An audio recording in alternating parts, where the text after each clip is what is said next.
Con este video voy a empezar un nuevo curso sobre programación web. Vamos a ver unos conceptos generales, que es el navegador, que es una URL, que es un dominio, hosting y FTP. El navegador va a ser nuestra principal herramienta, porque pues obviamente aquí vamos a probar las aplicaciones, pero es muy importante tener herramientas en el mismo navegador que nos permitan hacerle pruebas y ir aprendiendo cómo funciona una aplicación desde el navegador, pero también cómo se ve por detrás en el código. Entonces, para que esto pase, recomiendo tener un navegador que tenga, por ejemplo, esta funcionalidad, que cuando le damos clic derecho, inspeccionar, me aparezca esta herramienta que tiene un inspector de código HTML, una consola de JavaScript, depurador, una pestaña de red, etcétera, etcétera. Entonces, esta funcionalidad la tienen en navegadores como Chrome, como Safari, Firefox, Opera, incluso Internet Explorer. Recomiendo más que todo Google o Firefox. Pero la diversidad de navegadores actualmente es muy grande.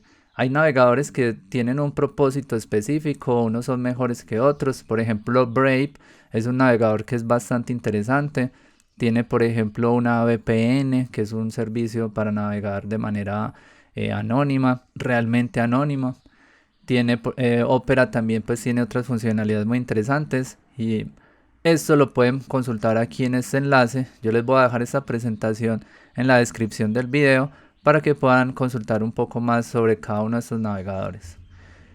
Bueno, y lo más importante para empezar a programar para la web es entender cómo un navegador procesa los archivos y cómo hace que el usuario pueda tener una experiencia cuando navega en internet o cuando está utilizando una aplicación. Entonces este gráfico nos va a reunir lo principal del flujo de lo que sucede cuando estamos utilizando una aplicación que está en un navegador y funciona de la siguiente manera. Entonces aquí tenemos el navegador, accedemos por medio de una petición GET, que es la URL, por ejemplo, esta es una URL. Entonces cuando consultamos un recurso, el recurso va a ser procesado por algo que se conoce como el Request Handling o el manejador de peticiones. Entonces él va a decir, bueno, por ejemplo, yo entré a un dominio de un portal y ese portal es el que visito todos los días para leer, digamos, las noticias. Como yo probablemente ya he visitado ese portal, él va a buscar primero en la caché. Entonces va a buscar en la caché y va a mirar qué archivos tengo acá y los va a comparar con una información que pueda tener en internet.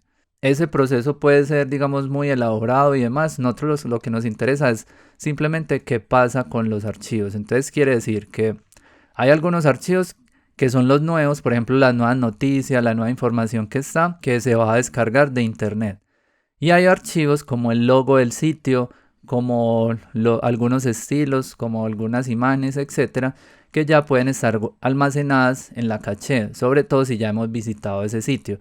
Si el sitio es nuevo, no va a estar en la caché. Entonces se va todo directamente desde internet. Entonces este proceso nos ayuda, por ejemplo, a que los sitios que visitamos frecuentemente carguen más rápido. Pero ahí hay una advertencia muy importante porque cuando estamos desarrollando, por ejemplo, de manera local, es decir, en nuestro computador, donde no necesitamos acceso a internet, los archivos también empiezan a quedar en caché. Entonces, estamos haciendo cambios y vemos que esos cambios no se reflejan. ¿Por qué? Porque el archivo no se está cargando nuevo, sino que se está cargando una copia vieja del archivo. Eso es muy frecuente. Si les pasa eso, recomiendo utilizar aplicaciones como esta, que es Clean Cache, que borra la caché, miren, o navegar de manera anónima. Por ejemplo, aquí en Firefox tenemos la navegación anónima o navegación privada, que lo que hace es que esto simplemente no me guarda en caché la información. ¿Listo? Entonces, esta petición, ya luego cuando tenemos los archivos, se empiezan a filtrar dependiendo del tipo de archivos. Los primeros archivos que vamos a necesitar son el HTML, el código HTML que le da la estructura al documento. Entonces ese HTML me va a pasar por un proceso que se llama parser. Este parser es muy típico en las aplicaciones web Y el parser lo que va a hacer es que me va a armar algo que se conoce como el DOM. Significa Document Object Model, que se ve como una estructura de árbol. Mírenla así, son ramificaciones donde se va construyendo toda la estructura de un sitio. Entonces aparece, por ejemplo, el encabezado, el HTML, el body. El body ya tiene unos hijos y por eso se representa en esa estructura. Luego, por otro lado, tenemos el motor de JavaScript. El motor de JavaScript es un programa que se encarga de interpretar el código de JavaScript. El navegador es el que lo interpreta. Y eso también tiene que ver con el DOM, porque el JavaScript es capaz de modificar los elementos que están acá representados. Por otro lado, tenemos el CSS. El CSS también hace un parser que tiene que ver con el DOM.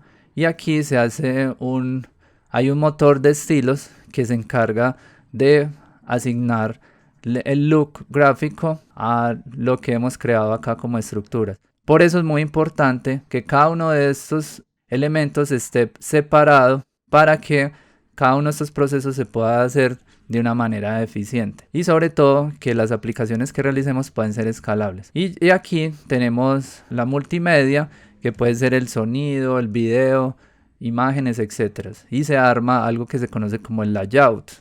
El layout, recuerden que es simplemente donde vamos a organizar los elementos, cómo se van a distribuir en el navegador. Eso pasa por medio de capas. Entonces hay unas capas que le dice esto cómo se va a pintar el navegador. Esto también lo vamos a ver cuando estemos precisamente editando los estilos del sitio. Finalmente se hace un pintado o un rendering. El rendering lo que hace es que va a pintar en la pantalla, me arma todo.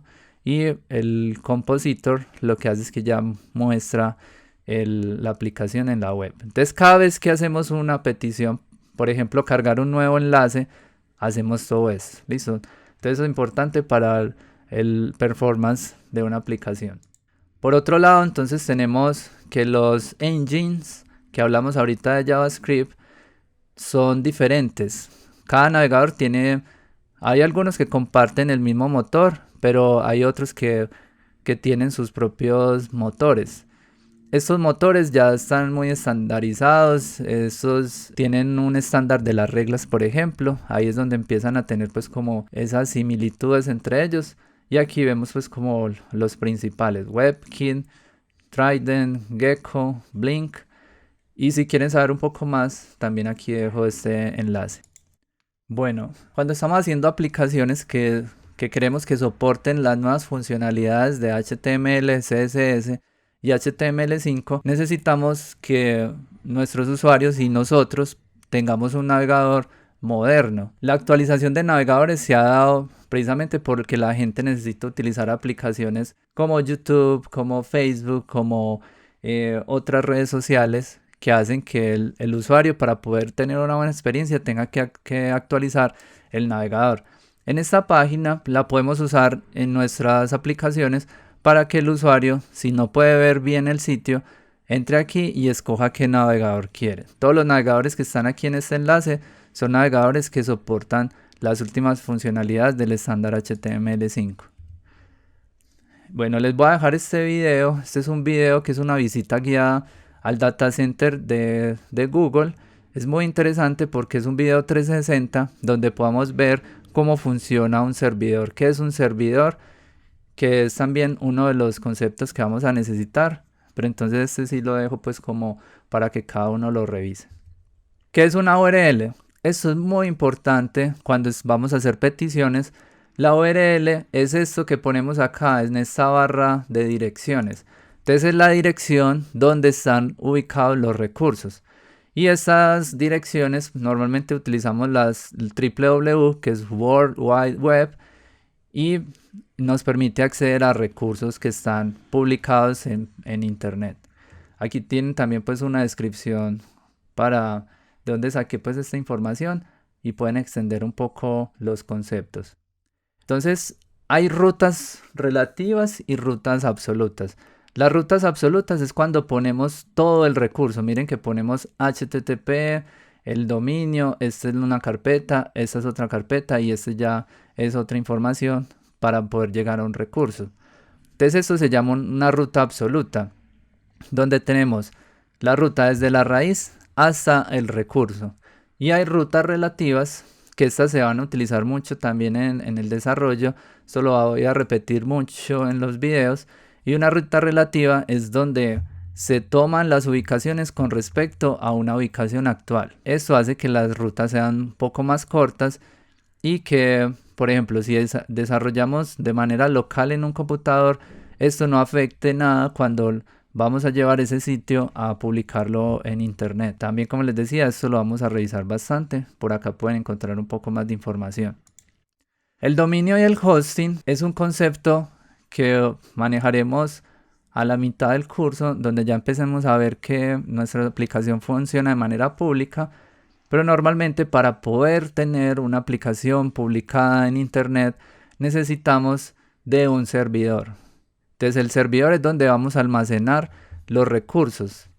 Tenemos internet, que es la que me permite realizar peticiones y obtener información del servidor, y el cliente, que es nuestro computador, dispositivo, etc.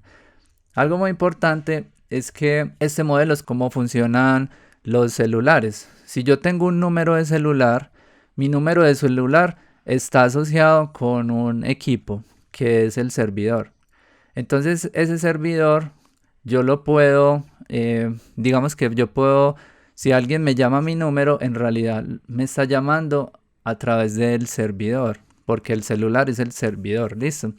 Entonces el número de celular, ustedes saben que yo puedo cambiar de celular y mi número lo puedo asignar a ese nuevo equipo que yo consiga. Así pasa también en internet.